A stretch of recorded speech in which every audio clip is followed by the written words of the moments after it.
नमस्कार, मैं प्रियंका सिंह। स्वागत है आप सभी का एसबी प्रेस में।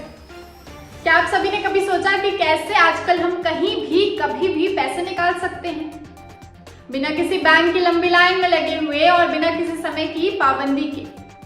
यह आज की दुनिया में कितना सामान्य लगता है ना, मगर कुछ दशक पहले तक ये एक सपने जैसा था।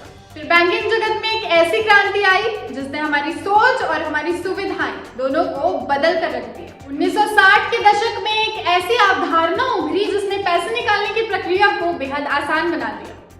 आज के ही दिन यानी 2 सितंबर 1969 को बार्कलेज बैंक ने एटीएम यानी ऑटोमेटेड टेलर मशीन की स्थापना की, जिसे जॉन शेफर्ड बैरोन ने डिजाइन किया था।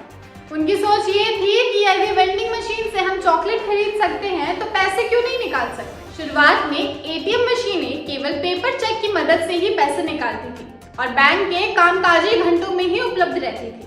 बावजूद इसके ये एक महत्वपूर्ण कदम था जिसने पैसे निकालने की प्रक्रिया को बेहद सरल बना दिया। 1970 के दशक में इन मशीनों को चुंबकीय कार्ड और पिन की मदद से उन्नत किया गया और इनकी उपयोगिता और भी बढ़ गई। 1980 के दशक तक एटीएम मशीनें न केवल लोकप्रिय हो गई थी बल्कि बैंकिंग की दुनिया में एक अभिन्न हिस्सा भी बन गई। आजकल एटीएम मशीनें केवल पैसे निकालने तक ही सीमित नहीं है। इससे हम पैसे जमा कर सकते हैं, अपने खाते की जानकारी ले सकते हैं और अन्य वित्तीय काम भी कर सकते हैं। इसके साथ ही एटीएम 24/7 उपलब्धता के कारण बैंक की शाखाओं पर निर्भरता को भी कम करता है, विशेषकर ग्रामीण और दूर दराज क्षेत्रों में। हालांकि एटीएम मशीन्स को लेकर लगातार चिंताएं बनी रहती हैं, जैसे साइबर क्राइम, कार्ड क्लोनिंग, मगर तकनीकी विशेषज्ञ इस पर लगातार काम कर रहे हैं।